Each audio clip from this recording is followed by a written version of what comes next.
So glad to have you back. So glad to have you back. This is main room killer act tonight. I mean, this is an unbelievable show we got going. I want to bring to stage one of our great guys. You've seen him in both the Hangover movies. You've seen him on specials. He's got his own podcast. He's going to tell you all about it. He's tremendously popular. Brody Stevens, ladies and gentlemen. Yes, you got it. Thank you, August. It's a pleasure to be here. What is the name of the podcast? It's called The Festival of Friendship. The Festival of Friendship. Yep. Okay. It's a festival and it's friends and we have a great time. When It's wonderful. That's what it is. It's wonderful and it's weekly. Now, Eric Oligny works with you on that, doesn't he? Eric Oligny, I have him book the guests. I have him show up high. I have him... he helped launch this show before moving on to you and doing other things. Yeah, he's great at that. He works at, at Funny You Should Ask with Byron Allen. He got a gig on the Weather Channel. Yeah. So I see... what he can bring, and he's also like a good joke writer, joke teller as well, and he kind of knows what funny is. So I trust him if you ask him about is a show good? Can you describe a particular show? Yeah. He's good at that. Yeah. So I took a chance on him. You took a chance on him, and now he's thriving. Yeah. Well, he's another success story through the Comedy Store. Yeah, that's what these guys do. Now you are a bachelor. I'm a bachelor, not by choice. I would like to have relationships, but I got kicked off eHarmony, and really, I got in trouble. I got a little, too many direct messages, too much. Got a little too into it. I would settle down, but I honestly feel like living here in Los Angeles, especially with how it used to be. Okay, show business is crazy. Now you factor in politics now, and so many, politically correct behavior. It's gotten to the point where I just shut down. I do my sets, I drive through Laurel Canyon, and I get home and I go straight on YouPorn, which is better than eHarmony, to be honest with you, for that sort of thing. Yeah, they've lost 800,000 viewers a day since this government shut down. Oh yeah, there you go. Government, DMV's still going. I don't know how that's happening. And I'm flying to Chicago tomorrow. I hope the TSA goes home. I got to sneak stuff on.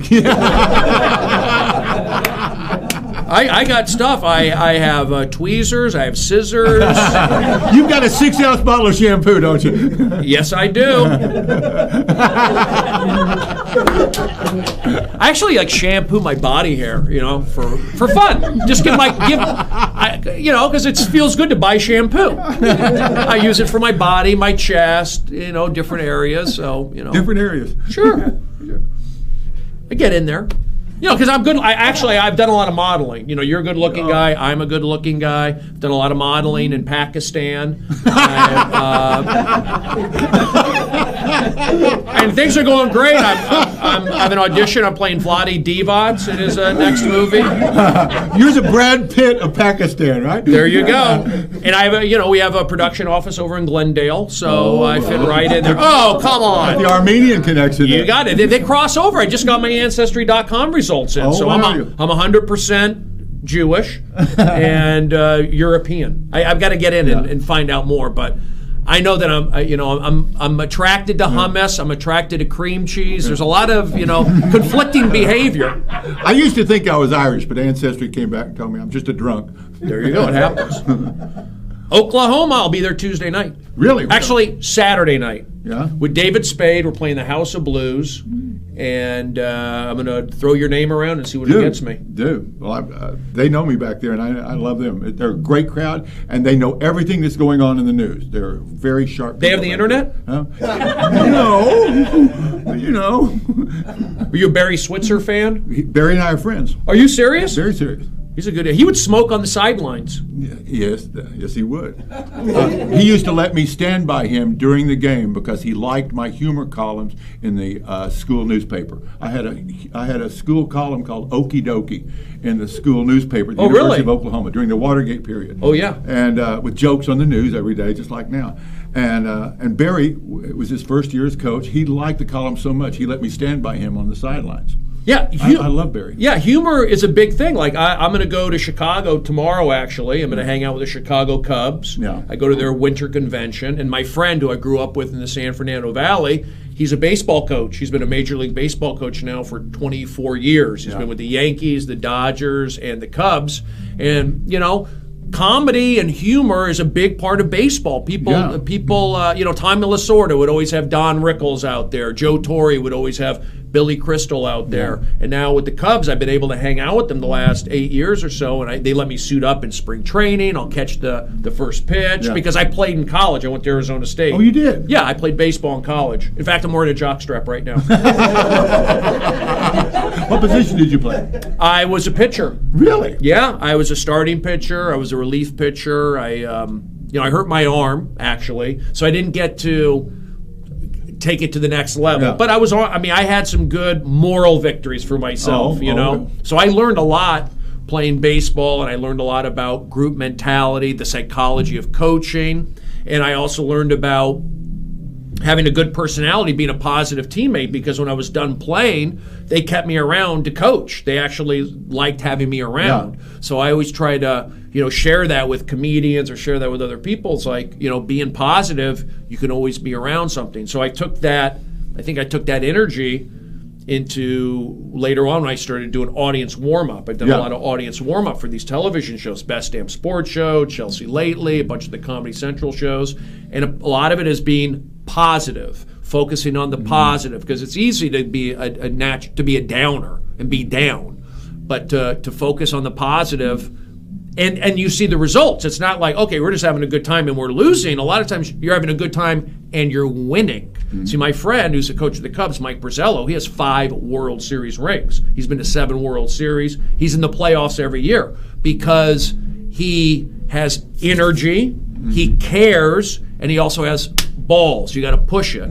So when you see today a lot of the baseball training, it's all about, can you throw 100? Can you hit a ball 100 out of the stadium? But can you win? That's the thing that these guys are getting away from. They want to have the best stats and the best numbers, but it's about winning. And when you win, then you get the opportunity to really help out other people. Right. When you're part of a winning team, if you're like on the Yankees or the Cubs, you're always going to be associated with that. And then you can have charities, you can have events, you can use it for good. So when people talk about winning, they go, "Oh, that's a Trump thing." It's about being able to help charities, help events, and everybody does want to be associated with the winner, but there's something about winning. In fact, Adam Egett, who's the booker here at the Comedy Store, he went to Joe Torre baseball camp in the San Fernando Valley. He was raised by Borzello's family. Wow. Yeah, his family was around Adam all the time. Adam went to Joe Torre baseball camp. So I always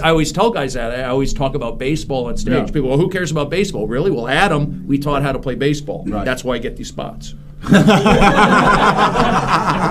well, we're talking about your arm. How fast a fastball did you have? Was it clocked? I got clocked at 91. But back in 1989, that's like probably 93 today. Yeah. But I was a good pitcher. I knew how to pitch. Yeah. I could, I had a good curveball. I had a good changeup. And did the slider ruin your arm?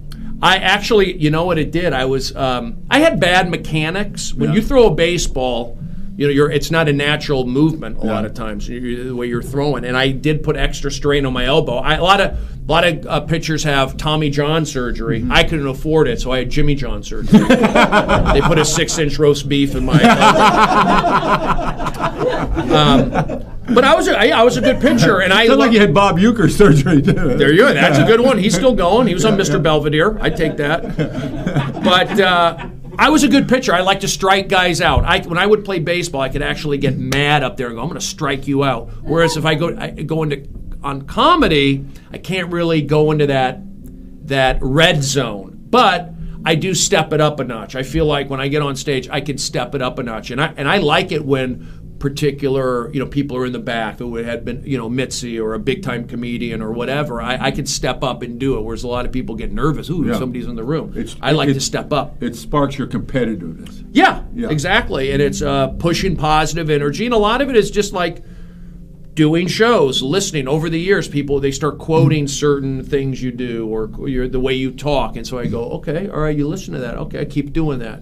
So now applying this to your comedy, okay, you get it now that you've got your stage fee. You're bulletproof now. You've been up there enough to to be able to pretty much talk about what you want to talk about. What do you really want to talk about now at this stage of your career? That's a great question. I think at this point, it's just still being positive, of course, in such a negative world. The world's so negative. You get so the contrast. I keep it silly. I like to keep it silly. Because I'm a big guy. Yeah. I'm a big guy, so people could be, oh, he's a little this and that. So I kind of like keep it silly. And I go on the road with David Spade quite a bit. So with him, I kind of set it up for David where I do my jokes, I get to be me, and if the crowd does need a little pushing, I can go that route. Yeah. But I like to, I always tell comedians, like, it is about jokes and stage time. You know, I'm always looking to find more jokes that I can tell in any situation, any mood that I'm in, because I have a lot of jokes that depend on what mood I'm in, what time I'm going up on stage. Yeah. Because I get a lot of late night spots here. Yeah. You know, I'm up. There's freedom and challenge in that. Yeah, there's freedom in a sense that they let me. You know, I get to do extended sets. Yeah. I'll do 45 minutes to an hour in front of anywhere from 10 people to 15. Sometimes we get 50 people in there. And so, but when you go on, you're talking with Chris about going up in the main room. When it's packed in there, you got to give them that, you know, they're spending money. They're expecting something, not down the middle, but they want to know what they're getting. Mm-hmm. So that can kind of take me out of my comfort zone at times. And I feel like, how do you solve that? By getting thrown in and doing it, and also writing more jokes. Actually taking the time, like I used to more, to go to the coffee house, listen to the jokes, and actively listen and write and tag. Is it dating now, the world around you? What is it? What subject are you into now? Los Angeles? It's more usually about me. Yeah. It is about my growth, where I'm at, what I'm doing. But I do a lot of crowd work. I'm very I can just kind of play off that, and it's. I don't deny myself that. Some people say, "Oh, crowd work. Sometimes it's a shortcut." But I do the crowd work and I piece it together. Well, when you work late, you've got to be good at that. Yeah. You got. I have to do that, and plus it's from doing audience warm up. Yeah. So, and I learned that with the audience warm up about being positive. Like I always comment on the crowd: arms crossed negative. You're slouching. What did I do wrong? And I never go into the zone, the red zone, where I'm angry at them. I'm poking fun at them. Well, my crowd work, I tie it together. Oh, you're from Chicago. Boom, boom, this guy's from Chicago. And honestly, a lot of it, what I've gone into, yes, I have gone into like being, I'm into astrology, I'm into numbers, I'm into numerology, I'm into Year of the Dog, which is still, it's Year of the Dog. I'm a dog. I was born in 1970, and that goes through February 4th, actually. So it's still Year of the Dog. So I'm into astrology. I'm into those because I feel when you're into numbers and you're into Gemini talk, you're not going to offend anybody. You know, I don't want to, nobody's going to come at you for saying, oh, that's offensive. Kind of like stay out of it. And then I put the numbers together, and it does make a connection. And I do feel that I was born Jewish, raised Gemini. That's what I like to say. And I went, my family's from New Mexico. That's where my grandmother Jewish in New Mexico? You got it. Pioneering Jews of the Southwest. My grandmother was born in Las Vegas, New Mexico. Next year in Albuquerque. Yeah, there you go. Or Santa Fe. I'm more into energies. Santa Fe has the energies. So I've been doing a lot of that, the connections of the energies, and then the Southwest, and then me going to Arizona, and then Las Vegas, and I'm just tying it all together. And then Laurel Canyon, and then talk about the Comedy Store's haunted. So I tap into all that. And the crowds, they might not get it right at first, but they start picking it up. Yeah. And I believe it, and then I go in to say, hey, the Chicago Cubs won the World Series. I was there. I pushed that through. Visualized. I sold a show on HBO. I visualized it in the shower. I sold the same show a second time on Comedy Central. Visualized it. I got my spot. I've been doing the late. I never had main room spots. I would always be doing original room upstairs after the hump, kind of getting ready for Don Barris. Usually after the hump. And then I was booked to do La Jolla Comedy Store. Oh. So Tommy, the former booker, said, why don't you go in the main room to spread your wings a little bit, because do some extra time, because I'm going to do a little more time down there. So I did a couple nights in the main room. Then I went down to La Jolla. It went well. I came back figuring, okay, I'll just go back to the original room. No, he kept giving me the main room, that last spot. And then I just said, okay, I'll do it again. Did a half hour, 45 minutes. And then people were enjoying it. The sound guys enjoyed it. The other comedians enjoyed it. So I did that for like another year or two, about a year or so. And at that point I said, this could be a special. I mean, it is comedy. It doesn't have to be packed. It doesn't have to be a theater with busting audiences. It can be a small room that's just been blasted out.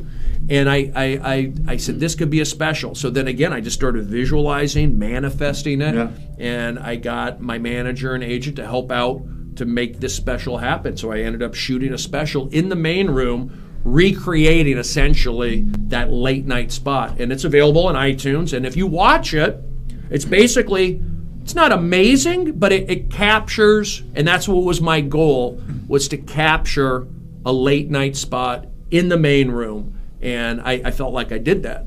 Well, you take a collegial atmosphere or an inclusive attitude up there for going on late. Mm-hmm. And I just was curious about your opinion, how on the opposite side of that spectrum, Sam Kinison, even Paul Mooney, used to dare people to get up and leave with their early jokes, to sort of like sift out the lightweights and just keep the hip aboard. Oh yeah, I'll do that too. I'll do that too. I could tell, like, especially now since Comedy Store is very popular, and some of these people just don't know. They go, oh, okay, he's going to do his 15 minutes. We'll check it out. And then I go, look, I'm going to go on a little longer. Yeah. I can tell you may not be into it. Why don't you just leave now? Yeah. You could just go. But I keep it positive. They're usually like into it. If they do leave, it's always about like, oh, we got to pay for a babysitter. I go, what? He's in the parking lot? You better go get him, or else, I play around with that. And I had those elements in my special also, like people walking out, and it wasn't scripted. These guys were walking out. That's on the special. And tell our viewers how they can see you on the special. I sell it out of the trunk of my car. It's on VHS. Give me $8 and call it even.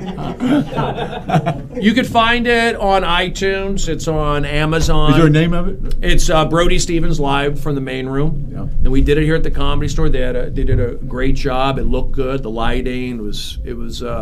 I'm happy with it. A lot of people will do a special. They'll do something. They go, they didn't like it, or it's kind of off the mark. I feel like essentially I got what I wanted to do. Same thing with my TV show that I had on Comedy Central. I had 12 episodes, and what was the name of it? It was called Brody Stevens Enjoy It, and that was based off a girl that I met in college at Arizona State, because my freshman year I was kind of homesick. My first semester I was homesick for Los Angeles, and every Sunday my fall semester I would go to the McDonald's in Tempe, Arizona, and there was a lady working there at the McDonald's. I'd get the LA Times, I'd read the newspaper, and she was just so excited. Her attitude working at McDonald's was like, I'll take a Big Mac combo and a soda, and then I would bring it up. She would go, enjoy. And she was just very happy about it. And then I went to Wendy's, the drive-through around the corner. I get a Frosty, fries, and the double. And I pull up, and she goes, "Enjoy." She worked at Wendy's and McDonald's. Were these before the stalker laws? This is I don't know who was stalking who, but she had a great attitude. Oh, yeah. So when you're playing sports, team sports, I would bring that around the baseball team. Enjoy it, and then everybody on the team starts picking up on it. So I learned early on, I would say at Arizona State, and I grew up at the Valley. I went to Reseda High School. I played baseball there, but I was able to really tap into that in college there, when the team would start talking like me and picking up little phrases. And we learned about also mental skills. We learned about visualization. We learned about positive affirmation. And you know what? It's Arizona State. We had like the most guys in the major leagues. The top, we have sent over 100 and something guys in the major leagues. That's why I went there. I wanted to get out of the San Fernando Valley. Just kind of wanted to go away a little bit. And I went to Arizona. I felt like I'd be surrounded by Major League Baseball teams. I wanted to be around the best. Where they have spring training. And exactly. We had spring training, so we always had major leaguers around. And I learned about the mental skills to the point where it made me a better player, a better student, a better teammate, a better coach. And then it's funny, like the Cubs went on to win the World Series in 2016, and their mental skills coach, who passed away last year, Ken Revisa, he was our mental skills coach at Arizona State. So all of that stuff, all these teams have mental skills coaches. but it's all kind of the same stuff, but it all started with Harvey Dorfman, who wrote The Mental Game of Baseball, and Ken Revisa, and I was lucky back in 1988 and 89 to really see that early on, and then to use that in comedy, to use that here at the Comedy Store. I mean, wait a minute. If you could envision a mental skills coach at the Comedy Store, what would they do? What would they do? A mental skill. Well, I see a lot of comedians who get down after bad sets. They probably have an office in the parking lot. A little. Come to my office. What do you want to talk about? Take a little bit of this. A little bit of that. Let's go for a walk. Get some walking in. So our mental skills coach is essentially in Bogota. Yeah, exactly. Look, how can real quickly? When's your next special? Well, I don't know. I'm working on the next special. I got to start getting I'm still letting this one go, and I need to actually start preparing for my next special, and I think it'll be more of a traditional special. Who knows? But you can look for that. You could always find me I'm on Instagram, I'm on Facebook, I'm on Twitter, and I do try to keep it positive because I feel like, we're in a negative, people are negative, so you actually don't have to be too positive. You can actually be just a little negative, and you come across as positive. Right. Brody Stevens, ladies and gentlemen. Yes! He's wonderful. He's Brody Stevens, ladies and gentlemen. Watch for his special. Don't go anywhere. We'll be right back.